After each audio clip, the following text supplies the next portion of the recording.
Hi, my name is Greg Johnson, and I'm the lead pastor here at Restoration Church Wood Forest. At Restoration, our mission is to help people encounter, embrace, and embody the way of Jesus. And so that takes place in a lot of ways around here. But on Sunday mornings, people encounter Jesus through passionate worship and through the opening of God's Word as we explore both the truth of His Word and how to apply it to our lives. And so we hope you enjoy this podcast today. We would never want this to replace church. We merely want it to be a supplement to your relationship with Jesus. But if you're in the area, we would love for you to hang out with us any Sunday morning. Our services are at 9 a.m. and 11 a.m. Welcome to Restoration. All right. This is going to sound like an announcement, but it's actually my opening illustration to the sermon, so just tipping you off to that right away. So, don't know if you've heard, but we have a group around here that just started. It's called Merge. Merge is a premarital course. It's 8 weeks, and this is the first time we've offered it this semester. Some couples are in there already, and we love premarital counseling, right, at this church. We love it a lot. Why do we love premarital counseling? Greg and I have been using the Merge material with couples now for about 2 years going. And what I love about Merge and the material that it is we love to help couples go into their marriage with their eyes wide open so that they have proper expectations. In fact, in the Merge material, my favorite part in the Merge material is there's 10 pages of just questions that the couple can ask each other just to set expectations. Anything from, how many kids do you think we should have, to, do you expect that we'll go to bed at the same time every single night, right? Some of you are like, well, we're still working that one out, right? But the point is that when you are aware of your expectations, it's really a big deal. Because when you haven't thought about them, they can sneak up on you, and they're like landmines and daggers to your heart when they get sort of stepped on. Unrealistic expectations are going to hurt you in your marriage. Even realistic expectations will still lead to frustration, anger, sadness, and despair when those expectations aren't met. And so it's really important going into marriage to have an awareness of those expectations and to make sure that they in fact are realistic. And when adversity comes, that's really going to help you. And it's going to help you sort of stay in the moment and keep your cool and stay focused on what is true and right in your covenant and your commitment before the Lord when things get hard in marriage. What does that have to do with Matthew chapter 24? Nothing and everything, okay? Because in Matthew chapter 24, Jesus has, what we're setting up in Matthew 23, Jesus has just been thoroughly rejected by the Jewish leaders whom he was supposed to be their Messiah over his people. And they're like, no, thank you, Jesus. And then Jesus has a lot to say back to them in Matthew 23, didn't he? Woe to you, scribes and Pharisees, blind guides, hypocrites. So apparently that rejection is kind of going both ways. They reject Jesus, and Jesus is like, well, you're not really teaching me and following me anyway. And so we seem to be heading in the Gospel of Matthew very quickly to the end of Jesus's life. And so Jesus is switching from chapter 23 into chapter 24, where he's going into preparation mode. I don't believe Jesus was a prepper per se, but he is preparing them for sure for what's coming next. And he's trying to set expectations so that you're aware and so they are realistic. And that is going to help us because he's going to be talking not just about his time, but also the future time, our time. He's talking to his disciples both then and now because he's talking about his second coming. All right, I have a couple of disclaimers on this one because we have a ton of scripture and it's going to get confusing and you'll have probably more questions than you have answers by the end. I'm not going to make certain decisions for you on this passage. Rapture or no rapture, figure it out. I'm not going to figure it out for you this morning, okay? There's a lot of positions. A lot of you are surprised by me saying that. would you know that the church was non-rapture for a long, long time, and a majority, frankly, of non-rapture? That doesn't seem like it in America, but the truth is, in America, a ton of people believe in the rapture, and they have really good scriptural reasons. The school I went to was pro-rapture, and that is what they taught. I'm not gonna actually solve that for you. Who is the Antichrist? Not gonna solve that one for you either. No one knows, okay? Matthew chapter 24, scholars are very divided, very different camps. It's really complicated. And it's not just about Matthew 24. It's about the book of Daniel, particularly chapters 9 through 11. It's about Isaiah. It's about Ezekiel. It's about, frankly, how you read the Old Testament. It's about Mark. It's about Luke. It's about 1st and 2nd Thessalonians. It's about Revelation, not to mention many, many other texts, okay? So we're gonna try to touch some things, but we're not gonna get there. And just realize that scholars are somewhat divided between the fact that Jesus' words, what it even refers to. Does it refer to the destruction of Jerusalem in AD 70, which I think is definitely alluding to that, and that is the question Jesus will be asked. But for others, it doesn't refer to that at all. It's 100% futuristic, talking about Jesus' second coming in a 7-year period in the future. You get to decide. All right, so just my point on that, and you're like, hey, Gavin, way to go. You just told us you're not gonna tell us anything. Yeah, because I don't know. I'm standing up here in humility with you guys. My views are evolving. I've been studying the passage for weeks, honestly, terrified of the sermon because everybody seems to disagree. And so what I'm advocating for myself, honestly, and for you this morning is a simple word: humility. Jesus is the great teacher. We are not. I'm up here, standing here talking and teaching, but Jesus sits above me. He knew what he was talking about exactly and precisely. We're all trying to catch up. And he clearly wanted to set expectations, but he didn't give us 100% super specifics for a reason. It's a little bit more art than science, okay? And so we're trying to discern what he was saying. All right, disclaimer number 2. Here's something you're not gonna hear me say. The way things are going, it won't be too much longer before Jesus comes back. Many of you this week might be feeling that, probably even strongly, and I don't blame you, okay? I get that. But I do wanna say this: that's what every generation says to justify their speculation about the end times in their time period.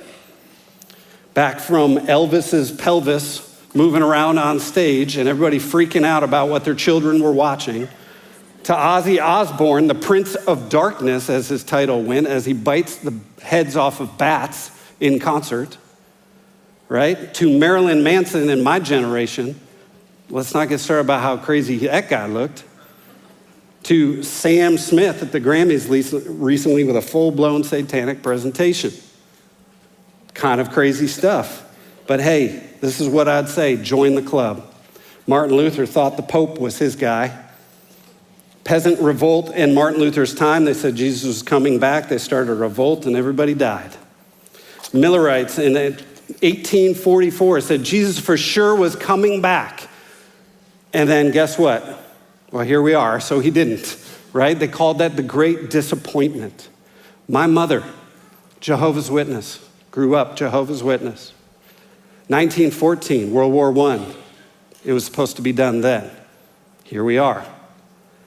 Did you know 1975? I was born in 1976. 1975, the year before I was born, my mother was terrified because all of the Watchtower, that's the organization over Jehovah's Witnesses, said 1975 for sure was it. People were ending their jobs, they were quitting them, they were storing up their things, they were getting ready, and then right in December, oh, if it doesn't happen, here's why. And my mom was like, okay, I'm done with them. Right? World War I, World War II, Russia, they're the armies of the North, everyone said back in the 50s, and a nuclear holocaust when it was the Cold War. The Gulf War, Iraq, did you know modern day Iraq is actually Babylon? So it's the end, and Saddam Hussein, nope. Y2K, well, that one's a given, right? All the computers were gonna shut down, the coding was wrong, right? World peace, even when there's not wars. world peace, economic forums, trouble in the Middle East, environmental pollution and global warming. It all fits.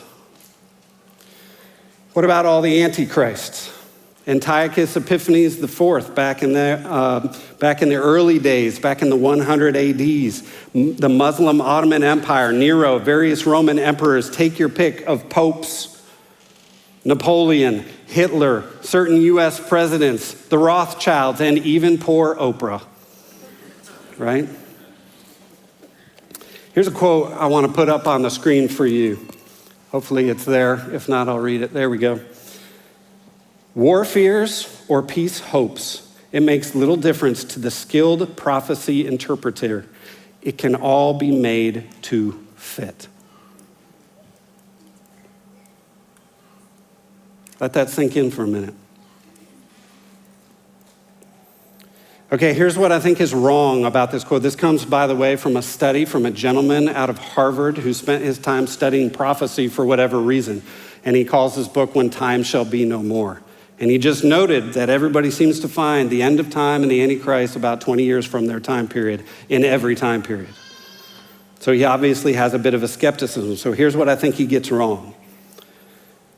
The wickedness and growing evil is actually clearly part of the growing movement toward the end. Violence, deception, moves to control through one world order. These are evil and are shadows of coming and final evil. And it's revealing itself as it goes. So to just kind of blow it off, I don't think is the right way to go, just because some people got their predictions wrong. What I do think he got right. We have a tendency in our generation to think the next generation is going bonkers, right?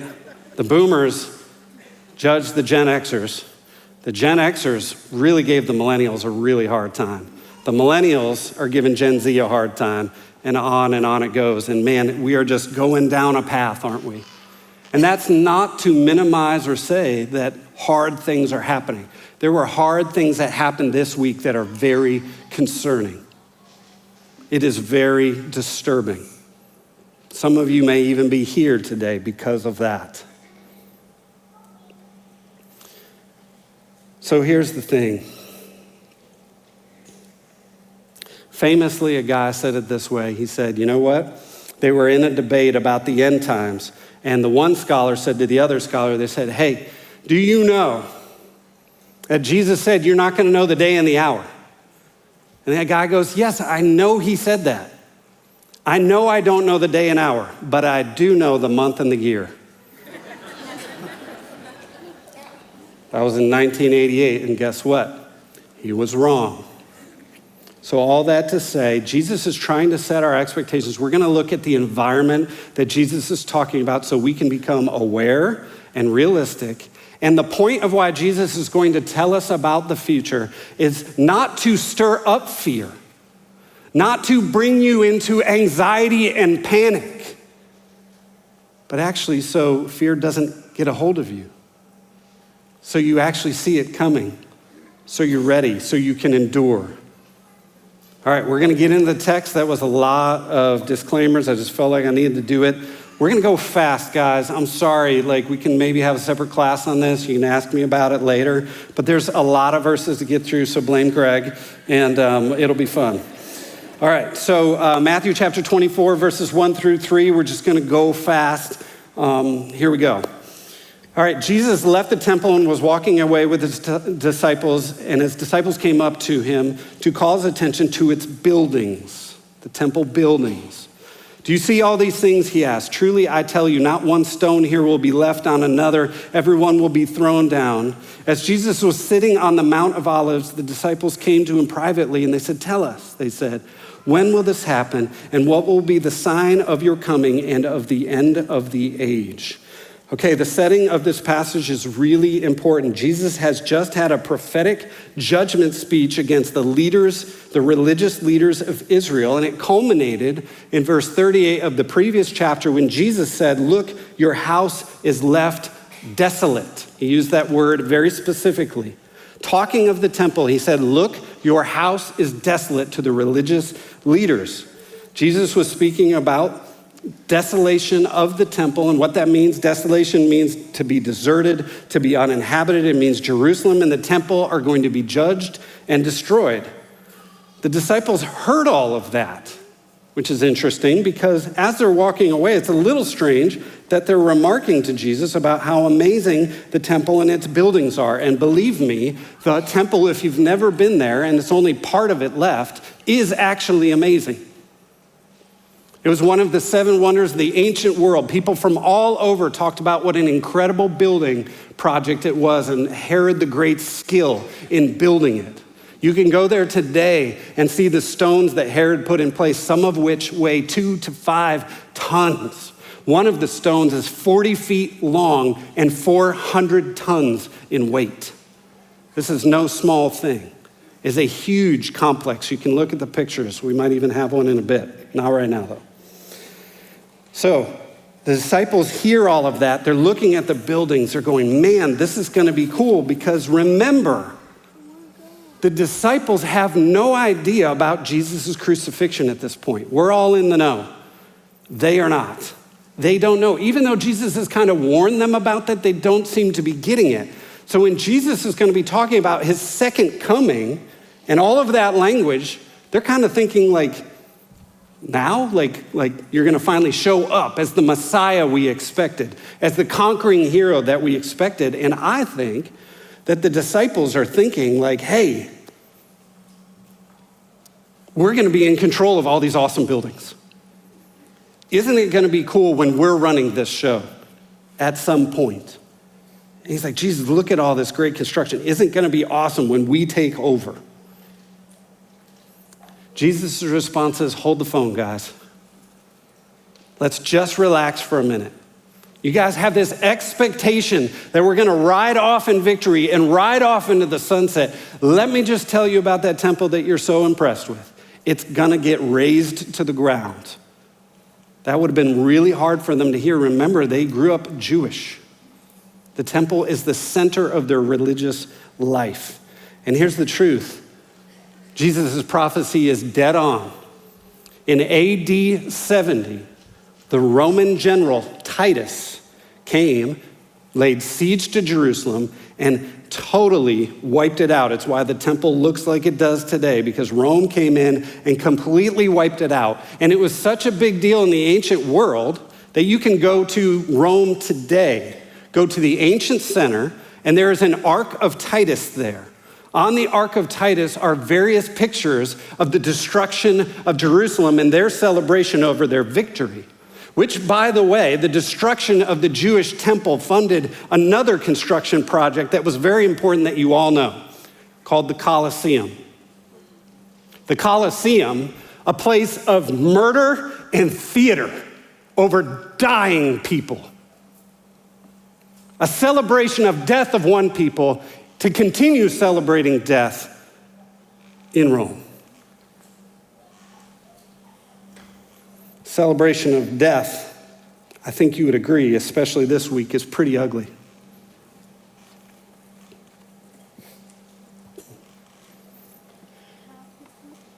So Jesus responds that, hey, this is not going to be this way that goes. And that provokes a lot of questions in the disciples. They want to know more. And so Jesus parks it on the Mount of Olives. And the Mount of Olives is a great view of the city. This is where we can show the picture. The Mount of Olives is a great view from the Mount of Olives. You got the rock, the gold dome on the rock there. It's actually a Muslim temple, that gold dome. That whole kind of rectangle is just part of the temple complex. But that is the view that Jesus would have been looking at from the Temple Mount. And he just sits down, and it's like he's having a final moment with Zion. It's his city. And he's kind of having a moment with them. And the disciples bust in on that moment, and they're like, hey, you said some weird stuff. We need to know more about that, right? And they come to Jesus. Zechariah chapter 14, verse 4 says that the coming day of the Lord, that God will come down and he will put his foot down on the Mount of Olives and split it in two.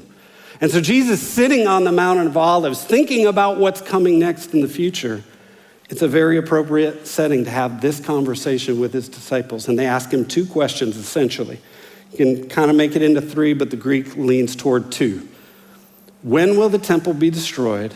And what will be the signs of your coming in the end times? That's kind of linked. Your coming and the end of time. They're thinking the end of time is going to be perhaps in their lifetime. Because remember, they have no sense that Jesus is going to die. Right? So you're going to see in Matthew's gospel, as Jesus speaks, he's going to interweave 2 things. Jewish prophecy is very hard to follow, just so you know. Because what it does is sometimes it refers to things that are near and sometimes it refers to things that are far, and it sort of intertwines them. If you want to know, look up the concept of the day of the Lord in the Old Testament and try and track it. Good luck, right? It's going to be a little confusing, and what is near referent and what is a far referent, and we don't really know. And Jesus, when he talks kind of the same way. But here's the point of interweaving the destruction of the temple and the end of time. The disciples' question sort of links it. And so whatever evil was going on in the destruction of the temple, that evil is similar to what is coming in a larger and bigger scale. In fact, Sam was reading me some testimonies. Sam McCabe was reading me testimonies that at AD 70, when Jerusalem was being destroyed, there was visions in heaven of a heavenly warfare happening above the city as it was being taken down. That comes from the Jewish historian Josephus. So they want to know 2 things, and so do I. When will the destruction of the temple be, and what are the signs of the coming and the end of time? All right, ready? We're going to go in chunks. So everybody with me? Are we doing okay? All right, breathe. All right, we're going to be okay. It's going to be great. All right, maybe I need to breathe. All right, Matthew chapter 24, verses 4 through 8. Let's jump in. All right, Jesus answers their question. He says, watch out that no one deceives you. For many will come in my name, claiming I am the Messiah, and will deceive many. You will hear of wars and rumors of wars, but see to it that you are not alarmed. Such things must happen, but the end is still to come. Nation will rise against nation, kingdom against kingdom. There will be famines and earthquakes in various places, and all these things are the beginning of birth pains. All right, some scholars believe that that entire section that I just read is 100% about the time before the temple was destroyed and just about the time for those disciples, not for y'all. There are other scholars that believe that all of that has to do with a future time, and that if you read Revelation chapter 6, there are a certain horsemen, 4 of them. You know that reference, the 4 horsemen of the apocalypse. And guess what? Some of the horsemen are about war, some of them are about famine, and some of them there's an earthquake that happens. Is that the same thing? Are we sure? Do we know? Again, nobody knows. If you're a rapture person and you really go for that, you might not even have to worry about any of this because you're not going to be around anywhere anyways. It's just a poof, you're gone and you don't have to go through all this. So good for you if that's the case. I hope so. I want that to be the case. That would be great, right? But the problem is they disagree. But regardless of what the future holds and who's right and who's wrong, even within the church itself, realize that this entire period is going to be marked by deception. Deception. Jesus said, hey, watch out that nobody deceives you. They'll come in my name. They'll say, I'm the Messiah, and they're going to deceive many. This is a theme throughout all of Matthew 24 in every section that Jesus is going to talk about. For some reason, when things get bad and things go worse, there are people who come in to try to capitalize. It sells a lot more books that way. They can get their movement going that way. And they are not always telling the truth. They think they are, but they're not. They're getting it wrong. Right? And they will come in and some will even say, hey, I'm Jesus. We've seen that, haven't we? Not too far from here, Waco, Texas, a guy named David Koresh, I'm Jesus. I saw a video, I thought it was kind of funny. They were about to baptize a guy and they said, hey, have you placed your faith and trust in Jesus? And the guy goes, well, I am Jesus. And they're like, well, I don't think we can baptize you. Why don't you hop out? We got to talk to you a little bit for a moment. But when times are tough, do you know how to spot a fake? Do you see it coming? Realize when you are disillusioned in life and you are in pain, it is sometimes hard to spot a fake. And hard times push us around. And Jesus says, hey, watch out. There's going to be a lot of misinformation and disinformation. The secular world is going to tell you, just drop all that Jesus stuff. Obviously, things are bad, and your faith in Christ is just slowing you down. And then there are other people who are all about the Jesus thing, and they're going to twist the scriptures and screw all of us up. And it's going to be both, and it's going to be deceptive. And Jesus says, watch out. In our church right now, we get these funny emails from a Mr. Greg Johnson. You guys know that guy? Greg Johnson sends us emails, and he says, hey, I don't know what you're doing, but if you could, I need a few gift cards. Could you pick them up for me, and I'll help you? We're like, what? And then Greg is like, does that even sound like something I would say? I was like, no. It's a fake email. We all spotted it. Why? Because we know the real Greg Johnson. And Greg Johnson can come to us and tell us, I don't say that kind of stuff. Why would I need your Olive Garden gift card? The breadsticks. Okay, yeah, that's true. The point is that we can spot a scam because we know the real person. We can spot a ruse. Do you guys know Jesus intimately and personally enough that when people come along and they start saying things about when Jesus is going to come back and who he is and what he's going to do, can you tell? Do you know your scripture? Do you know Jesus well enough to tell the difference between him and a fake? You're going to need to. If you haven't gone deep enough in your faith to get to that point, then go deeper. Figure that out. Get further along. Because along with deception is going to be destruction. Wars and rumors of wars, nations, famines, earthquakes. This is not a peaceful time. It is not a peaceful time. But notice the timestamp in this section says the end is still to come, and this is only the beginning of birth pangs, right? The world is having contractions, but it's not the birth yet. And it says, Jesus says, such things must happen, don't be alarmed. So the disciples might have had this idea that, man, when Jesus dies and resurrects, which they didn't even know that was coming, but when Jesus gets in power, it's all just gonna get better instantly. And Jesus says, no, it's actually gonna get worse. Set your expectations for that, and don't be alarmed. What you need to know is that the world is set on broken, there's hard times, it's difficult times, and that's actually business as usual. And if we have a different expectation, Jesus is like, I would like to help you change that. You're in a sinful world. People are gonna die. Sacrifices will happen. Things are going to be difficult. This is what the world is. It will be chaotic. Pain is a part of our experience, and I wish it wasn't, but I do too many funerals to believe otherwise. So is your philosophy of life including being prepared and expecting hardship, or do you just typically assume it's not going to happen? And then you're surprised and shocked when the brokenness of the world happens, which is okay because brokenness stinks. But Jesus wants you to be ready, wants you not to be alarmed. All right, I said we were going to keep moving, so we got to keep moving. Matthew chapter 24, verses 9 through 14. The next chunk. Here we go. Then you will be handed over to be persecuted and put to death. You will be hated by all nations because of me. At that time, many will turn away from the faith and will betray and hate each other. And many false prophets will appear and deceive many people. Because of the increase of wickedness, the love of most will grow cold. But the one who stands firm to the end will be saved. And this gospel of the kingdom will be preached in the whole world as a testimony to all nations, and then the end will come. Again, in this section, scholars are divided. between whether this is the time period that happens right before AD 70 and he's just talking about the disciples because frankly they experienced all of this.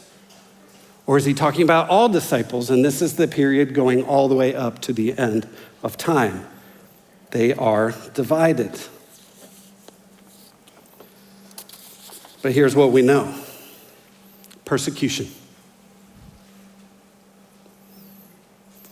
Characteristic of all of the disciples' experience. If they hate Jesus, then they're going to hate anybody who follows him. And things may get rough, as even it did this week. This year alone, 5,000 Christians have been murdered and martyred. 7,000 roughly have been imprisoned as well. Society is wanting to put pressure on us in dark times to keep our mouth quiet about Jesus, to not speak about such things. And it's going to tempt many of us that when Christianity becomes unpopular, that we might leave it because the persecution's too much. In fact, it's already silenced many of us who are uncomfortable with any kind of evangelism. We don't want to get in trouble. We don't want to get fired. We don't want to lose a friend. And so we don't speak about Jesus a lot of times, right? The pressure of society can get to us. Deception, again, is a part of it. There are false prophets and everything. It said that there will be a wicked increase in wickedness. And so when there's an increase in wickedness, that's the survival instincts of people kick in. Just read the tales of the Jewish people during the Holocaust in the 1940s to see what people will do to each other when the chips are down. They will turn each other in. They will betray each other. They will ditch the faith. They'll be like, I'm not Jewish. Anything not to be Jewish. I just don't want to be killed. What will it be like with our faith, with our Christianity? But here's what Jesus says, wanting to reassure us. He says, listen, the one who stands firm until the end will be, they will be saved, and the gospel is going to go out. So what Jesus is saying is, I want you to endure. I'm trying to prepare you so you can endure times that are tough, times that are chaotic. And if everybody says that Jesus is a liar, let them all be liars and Jesus be true.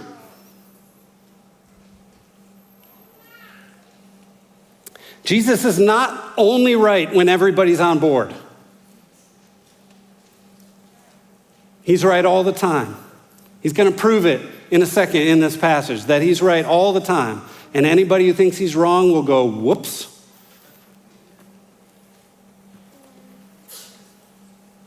But when things go crazy, this is where we need that endurance more than anything. And Jesus is saying, I'm going to help you be saved in this situation. Physically, spiritually, all of the things. And I know that a period in my lifetime, when I was in 5th grade, my parents were going through a divorce, and I felt like my world had been turned upside down. That may not seem like a big deal to you because divorce has become, unfortunately, really common. But for a 5th grade kid who thought that his parents were always going to be together, I thought my world was over. I became very depressed, very angry, very troubled. And you know, the one thing that seemed true to me back then was Jesus. I was able to, luckily, our house that I had to move into with my mother faced a church, and I would look out the window every night, kind of sad about what was going on in my life and my family's life. And Jesus just became the truth. He became my parent. He became a rock for me that even when my life was chaotic, I could hold on to him. And I got saved. He saved me from my sin, and he saved me from being lost in life, and he helped me. And Jesus says, not only are we going to endure and the people will be saved who endure to the end, but he also said the gospel is going to go out everywhere. And this is really important because we have to understand what weapons to fight this war with. And it's not gasoline and guns. It is the gospel. It is the gospel of sharing that the thing that Jesus does is he looks his enemies in the eye and they say, I hate you. And he says, I love you. And he keeps saying it Some people will kill to get their way. Jesus will die to save us. And that's the difference, perhaps, between good and evil. Jesus is wanting us to go out and share about him because he's a gracious, loving God who is warning people to invite them to himself. He doesn't want this to end in rebellion. He is hoping it's going to end in reconciliation. How do I know this? 2 Peter chapter 3, verse 9 says it like this: "The Lord is not slow in keeping his promises, as some understand slowness. Instead, he is patient with you, not wanting anyone to perish, but everyone to come to repentance." He is delaying his coming so more people can know. What people? The people that hate him, the people that don't know him, the people that aren't ready for him, the people that shoot people who speak about him. He wants more of them to understand the truth. He's interested in repentance, not judgment as much. The timestamp at the end of this section is that the end will come and the gospel has reached the world. So we can expect the gospel to go out everywhere and then Jesus can come back. Has it yet? You get to decide. But there's going to be a lot of persecution. All right, next section. We got to keep moving, make tracks. This is going to be the hardest one. Ready? This will be fun. My idea of fun, I guess. So, all right. Verse 15 to 25, taking a big chunk. "So when you see standing in the holy place the abomination that causes desolation spoken through the prophet Daniel, let the reader understand. Then let those who are in the Judea flee to the mountains. Let no one on the housetop go down to take anything at the house. Let no one in the field go back to get their cloak. How dreadful it will be in those days for pregnant women and nursing mothers." You do not want to be pregnant or nursing at this time. "Pray that your flight will not take place in winter or on the Sabbath," which tells you a little bit about how accurate Jesus is talking about. He doesn't give them specifics. "For then there will be a great distress, unequaled from the beginning of the world until now, and never to be equaled again. If those days had not been cut short, no one would survive. But for the sake of the elect, those days will be shortened. At that time, if anyone says to you, 'Look, here is the Messiah,' or 'There he is,' don't believe it." More deception. "For false messiahs and false prophets will appear and perform great signs and wonders to deceive, if possible, even the elect. See, I've told you ahead of time," Jesus says. "I'm trying to set your expectations." Okay, here again, scholars are divided. Is this happening all before AD 70, or is this in some future time with what people call the Great Tribulation, surrounding around a figure specifically called the Antichrist? The bottom line, in AD 70, 500,000 to 1 million Jews died in the razing of the temple when the Romans attacked. That's pretty horrible. And the people did have to flee. And the Christians left Jerusalem ahead of time because they knew it was coming. Is that what Jesus is talking about? Or a great tribulation with a figure called the Antichrist, a great distress, as Jesus talks about. The bottom line is, it's going to be a lot of death. And if you read Revelation, a lot of people are going down. They have figures like a third of the earth and things like this. It is going to be an ugly, terrible, horrible, no good time. And this thing called the abomination that causes desolation is going to show up. This is a reference specifically, and Matthew tells us this, to the book of Daniel. The abomination refers to some figure who's going to come into the temple and in a false religious sense sort of take over and really do an abomination in the temple that's going to lead to the temple's desolation. Well, Gavin, I thought the temple was desolate. Well, it is, even to this day. The theory is that they're going to rebuild it and then it's going to happen again. Abomination of desolation. Now, for sure in the book of Daniel, this refers to a gentleman called Antiochus Epiphanes IV. Because in like 100 something AD, he basically decided the Jewish temple was going to be a great place to sacrifice a pig to Zeus. And when he did that, he caused an abomination that desolated the house, and the Maccabean revolt came up, which is where we get Hanukkah from. You can look into all that if you'd like. Because they fight a war, and then they reclaim the temple, and that rededication of the temple is the Hanukkah idea. But Daniel is for sure referring to that. But the question is Daniel referring to things beyond that? Just like is Jesus referring to AD 70, or is he referring to things beyond that? I think he's definitely in this case referring to things beyond that. Why do I think that? Well, here's some verses for you that might help us. 1 John chapter 2, verse 18. Dear children, this is the last hour. As you have heard that the Antichrist is coming. Even now, many antichrists have come. This is how we know it's the last hour. What's interesting about a text like that, he says there's an antichrist coming, but there are many antichrists. So it can be about AD 70 and Titus, but it can also be a figure. It can be about what happened locally in Jerusalem, but then it can be global with an antichrist that we haven't even met yet. And people speculate all the time, what does the antichrist look like and who's he gonna be? I got a picture. It's gonna be great.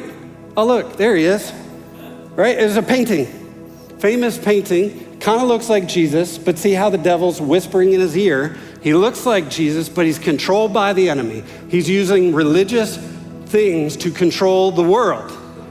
But honestly, I don't know if that's what he's gonna look like. He might as well look like this guy. There you go. Nacho Libre, there we go.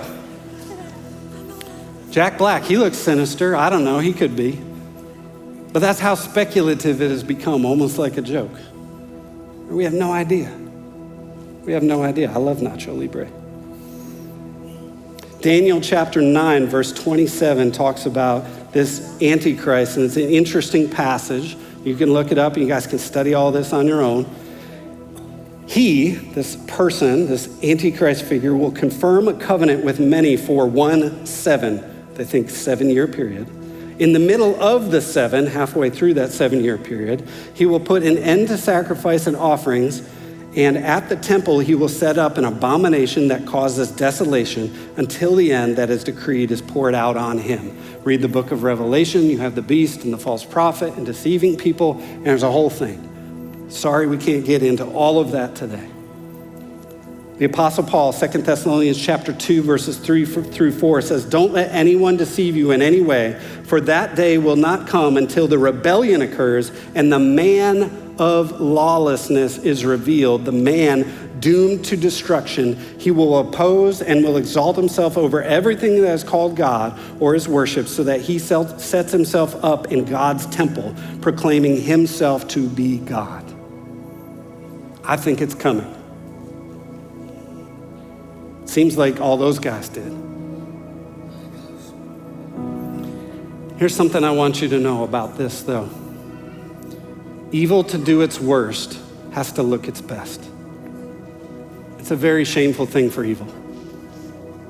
Satan, to get anything done in your life, has to appear like an angel of light to get it done. A counterfeit dollar doesn't work unless it looks like the real thing. And I want you to understand that this entire passage is telling you something really important. Evil will fight for itself in your life and in my life. Sin does not go quietly. It fights. And if we take all of these tragedies, the thing that I don't understand about evil and the thing that is kind of nutty about it all is that all these shootings we've had, all these shootings, I'm not just talking about one, all these shootings we've had in our country, isn't it interesting to you that the person who does it doesn't seem like they're going to get away with it and they know it? They just want to take a bunch of people down with them. That's what evil does. Demonic possession is meant to destroy.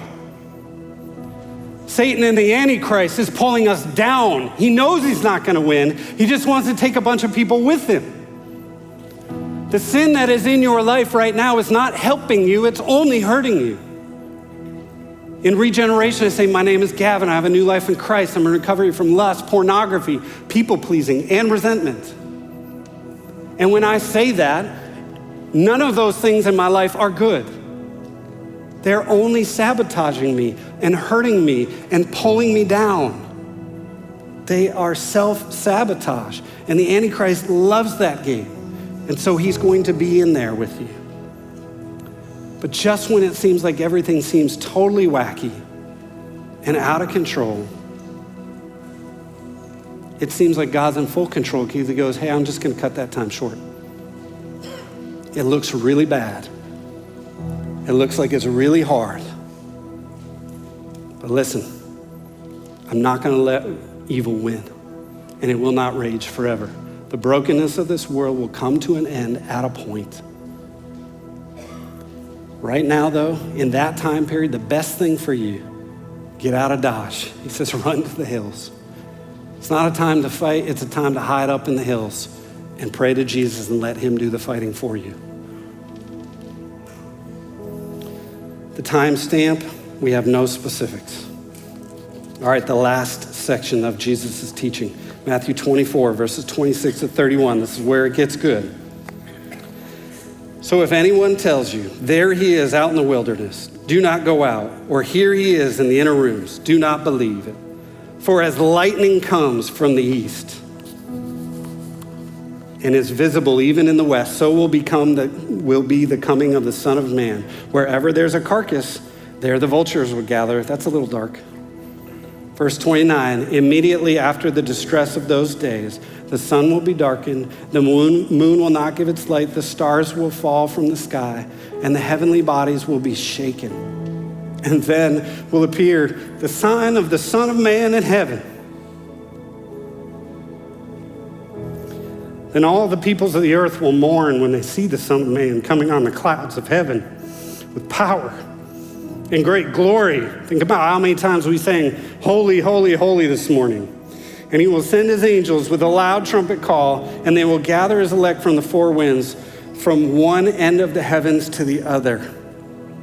I'm thinking the disciples at this point are like, man, I'm like not even glad we asked. This is so confusing.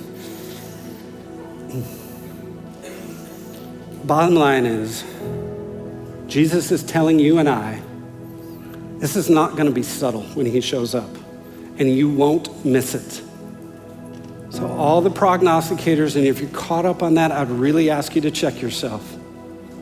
All the people predicting and pointing and going, this is it, this is it.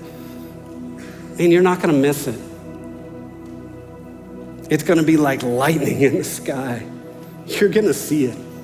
It's going to affect the sun, the moon, and the stars. And people are going to see Jesus glorified in power, coming to set things right on a bunch of clouds. Not real subtle, is it?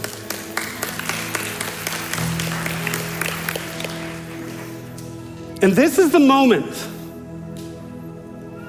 And I don't know how unnerved you were this week about what you saw and what happened and how dangerous you feel the world is, but this is the moment. Even if you die, there's a future. It's going to be okay. Jesus is going to show up and he's in charge.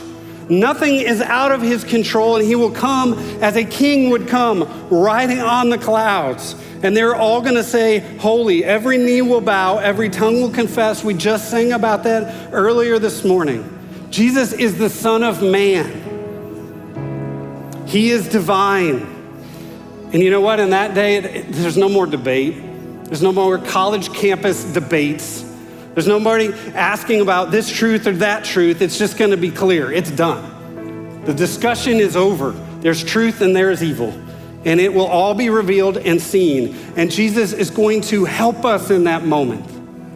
But here's the thing. We talk about this in church. It's not just Sunday. You don't just come in here, sing a few songs, and go home. Jesus is coming back. It's a thing. It's real. It's not a fairy tale. It's a real thing. But do we live like it? It's not a Left Behind series. It's not a book series. It's not that. It's not a game. It's a guy, a real man, who's showing up and setting everything straight. Are we ready for that? Man, it would change. I played way too much pickleball this weekend. Maybe that's why I'm tired. I don't know. But in that moment, I'm like caring about whether I win a point or not. Like, and I feel like there's a trophy on the line. It was just Saturday. I don't know what I was doing. My knees hurt. But somewhere in between soccer practice and your stock market, none of that matters when it comes to Jesus coming back. That is not the value system. That is not what the most important thing is. And Jesus is telling us all of this ahead of time so that we would reorganize, so that we would prioritize, so that we aren't like the nations mourning going, oh, darn it, here he comes. And I probably should have got on that train a little earlier. Yeah, too late. It's happening.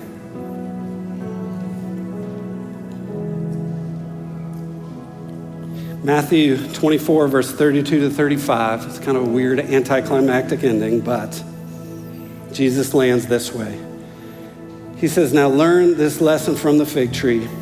As soon as its twigs get tender and its leaves come out, you know that summer is near. Even so, when you see all these things, you know that it's near, right at the door. Truly, I tell you, this generation will certainly not pass away until all these things have happened. That's an interesting statement. Is he talking about this generation disciples or this generation, all of his followers? Heaven and earth will pass away, but my words will never pass away. Jesus is saying, I want you to be ready so you know. Look for the leaves on the tree. If it's spring, then that means summer's coming. He says, you know what? It's never going to change. My words to you. You can count on them. They'll never fade. They'll never pass. And so no matter what life throws at you, the deceptions, the destructions, the persecutions, the famines, bring it. His word never changes. It is solid, it is firm, and he is coming. If you're on his side, guess what? You are for sure on the right side. And you know what? He wants everybody else who's on the other side to get on that side. Because he's gonna set it straight. So there is no more war. There is no more famine. There is no more earthquakes. There aren't any more rival systems. And I want you to lean into the reality of that. I want you to take even the shocking nature of some things happening even this week. Ask yourself, where are you in your readiness? Where are you in your expectations? Are you ready for the Lord? And man, if you don't know Jesus, and today is the day, don't wait till the end of time. Do it right now in this time.